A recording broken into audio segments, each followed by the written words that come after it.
Hey, welcome to another edition of Kyle Meredith with. It's the interview series presented by WFPK at WFPK.org, Consequence, and the Consequence Podcast Network. Thanks for making your way here. For checking out the series, you know what to do if you like what you see, what you hear, hit that subscribe button. I put out new interviews every single week, just like this one. So it's a great way to keep up with all of your favorite artists, discover some new ones. Of course, you can find us anywhere you get your podcasts from as well, including Spotify, Apple Podcast, NPR, WFPK.org, Consequence, YouTube for the video versions, or anywhere you get your podcasts. You can subscribe to Kyle Meredith with. That's me, Kyle Meredith, today talking with Rhian Teasdale of Wet Leg. Of course, they exploded back in 2021 with their self-titled debut and that song Chase Lounge and Wet Dream and then just had they won so many awards. Hit the road nonstop. Took a minute. Everybody moved into a house. All the band members became band members, not just touring members. So it went from a two-piece to a five-piece. And the results is their sophomore album called Moisturizer. Rian and I get to talk about this. We talk about the first single, Chase These Fists, and the second single, CPR. We get into there's a track on there called Jennifer's Body, which of course is a movie. They would watch a lot of nighttime movies in the band house, and we get to hear about some of those as well. And just the different dynamics going into this. It's a bit of a different band, but it's a lot of the what we know and love from them. So let's get into it and talk about Moisturizer. It's Kyle Meredith with Rhian Teasdale of Wet Leg. Hi, how's it going? Moisturizer. It's here. It's finally here. I got to see you guys in LA on the I don't know, was that a secret show or it was in the gravel pits outside? Yeah, by Yeah. the river it was called, Yeah. right? Yeah. Frogtown. That was a cool way to see you guys, a cool way to experience the show. It was I don't know, is it surreal for you all still? Because I imagine like you go in, you chisel out these songs, they come from nothing, right? The songs come from nothing, and then they're birthed, Mm. and then a few months later, there's everybody on this gravel like singing the words back to you. Yeah, I don't know.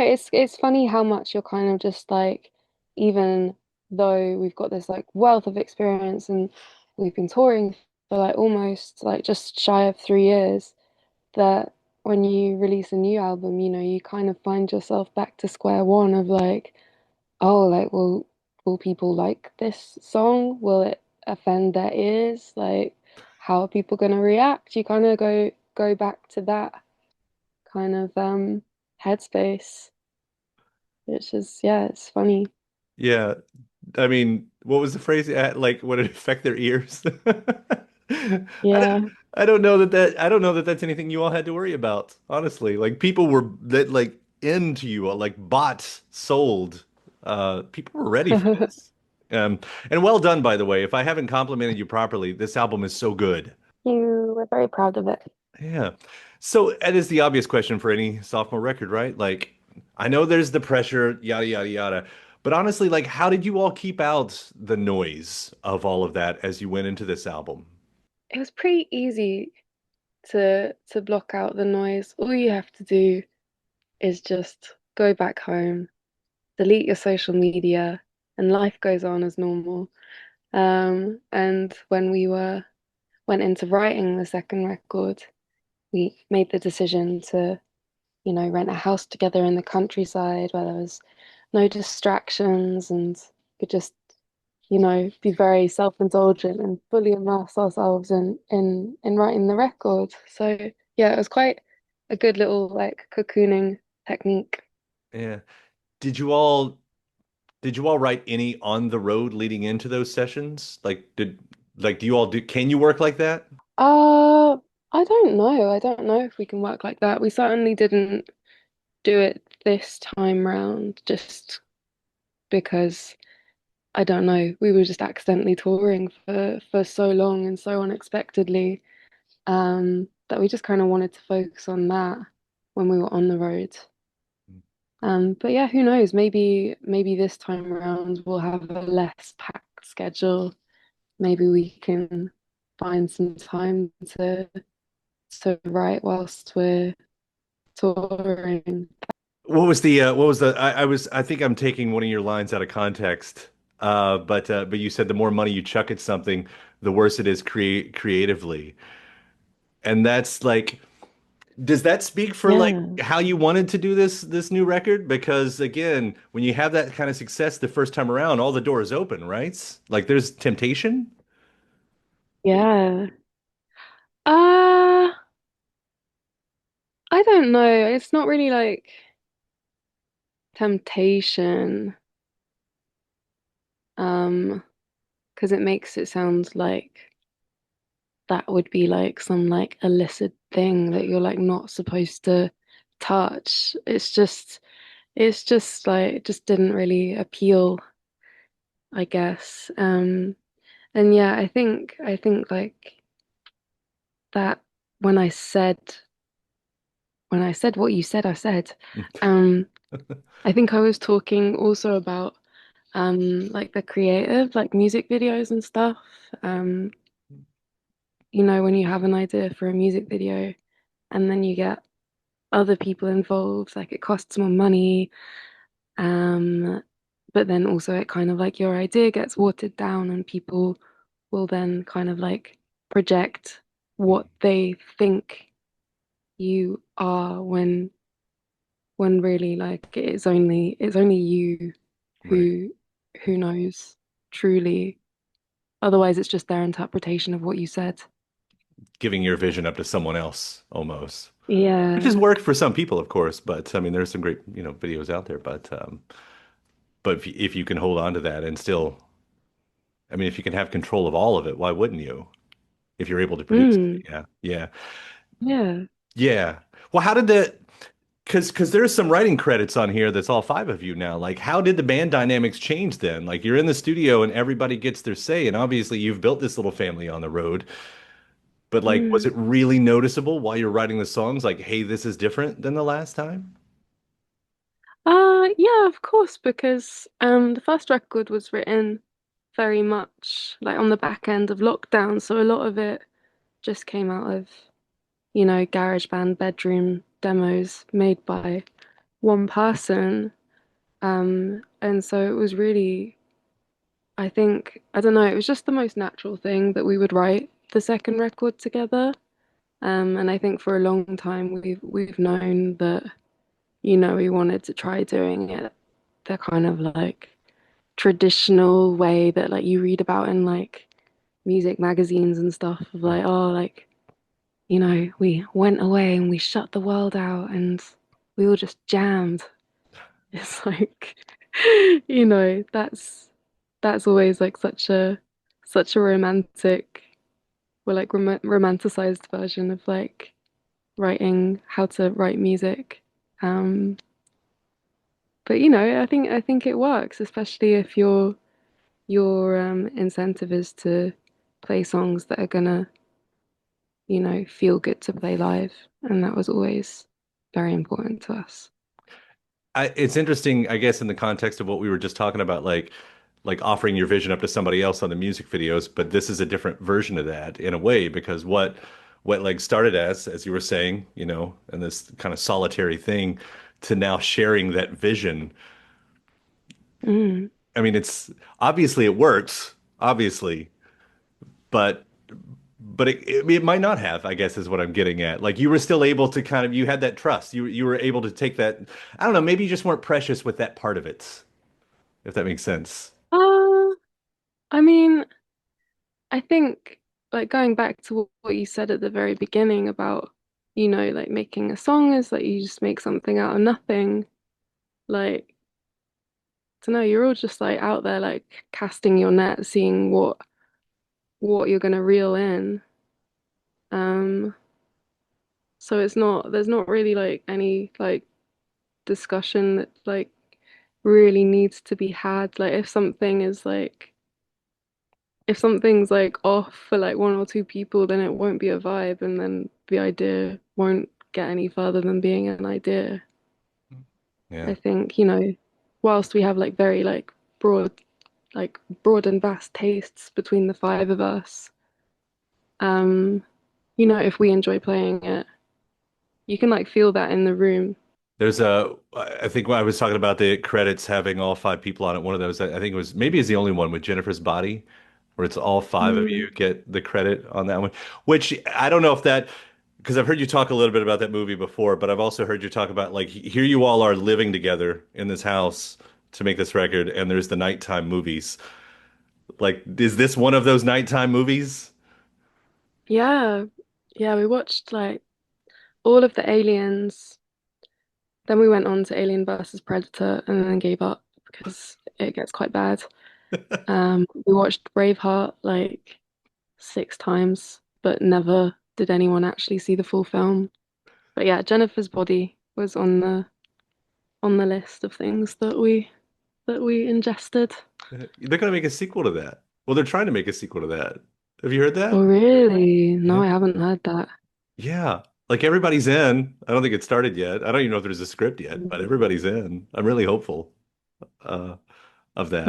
Okay, I'm gonna go away and Google this right after I get off this call. Yeah. It's Amanda Seyfried. Did I say her name? Yeah. She was talking Mm. about it recently. I'm like, Hmm. yeah, it's happening. Yeah. I'm in. I love the movie too. And just hearing about how you talked about how it's sort of changed for you, like how you saw the movie in the past versus kind of how you see it now. And I guess that's actually a really good way to talk about the lyrics on here too, because those first two songs, like we hear a narrator in love in different versions of it. Um and you've also talked about kind of coming at it from a queer perspective. Like how does that change how you write? I mean, is it obvious while you're doing it? Is it more in hindsight? Yeah, I think it's really I've never really like had the inclination to write a love song before. I think like, I've always just thought, like the world is like saturated with love songs. There's so many love songs. Why would we need another? But like music being the self-indulgent beast that it is, I found myself in love and I found myself, you know, um, like, in a relationship with my partner who's gender non-conforming, for the first time in a queer relationship. And there was just, you know, I think I just like from a very like self-indulgent point of view, just like needed to write about, being like this deeply in love and also like just I don't know, I guess like at the same time I probably was like exploring my queerness a little bit like through the writing. Yeah. But mainly they're just love songs. Like love is universal. Anyone can kind of, relate. But you do a really good job of just twisting all of that up. I mean, you know, the newest single, I'm forgetting the line, but you're basically like love or suicide, in this whole thing, and like it's such a great way to come around. Yeah. Yeah, I was really dragging my heels when I was falling in love. It's like, no, scary. It's also, and I know it's like the album's not just about that. You've got layers in this, but it really is funny if you think about it in a linear sense of those first two songs, then going into Catch These Fists. Because I mean, the I don't want your love, I just want to fight. It's like coming out of those two to hear that line. It's a really, Yeah, I mean, it's almost like its own punch in itself. I Yeah. guess, yeah. The the I don't want your love, I guess it certainly is addressing a very different type of person to the person that I am in love with. That's a fun. Because when you get those lyrics like that, man down, level up, which by the way, my wife is now saying all the time around the house. We love that song so much. But like, do you ever like I've seen you on stage and you do the arms thing and everything. Like, are you embodying a character? Is that something you need to do? Some artists find that helpful on stage to kind of use even in their mind a character. Mm.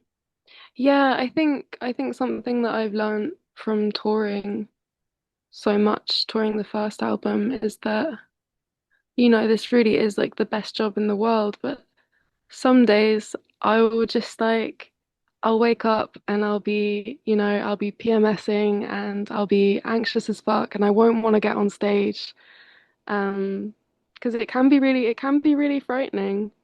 Um, as well as it can be like the best thing in the world. It's like the highs are really high and the lows are very low.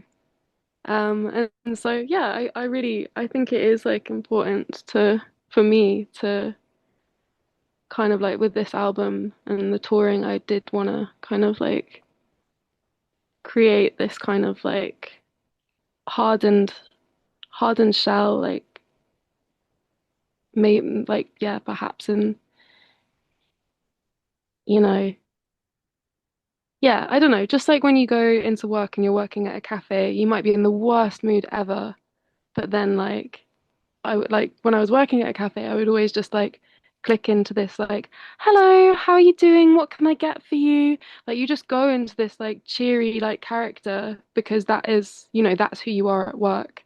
And so I think, that does relate to being a performer and being on stage. It is transferable to that. Just flip the switch. Yeah, yeah. It's fun to watch. As a fan, it's fun to watch. I don't know. I like the whole experience. I always point to this, having these guys over my shoulder. I mean, they were Bowie, Prince, they were so good at that, and especially just those Mm, multi layers, and as a fan, it just gives us more to yeah. get into. Yeah, I mean, at the end of the day, like you are like artists, we are entertainers, so you might as well do something fun. Yeah, why not? It's such a good record, and I could go through every track. I mean, Pokemon and 1121 and Davina McCall, and on and on. It's, when you fall for a band and you're so hopeful that the next record is going to make you have that feeling again, and it doesn't always, and you all did that, and just Mm. congratulations, and I can't wait to see Oh, thank how you these so songs much. grow on that stage and to see you guys again down the road. Hell yeah. So. Thanks so much for having me. And thanks to my guest. Also, thanks to you for checking out the episode in the series. Before you get out of here, hit that subscribe button.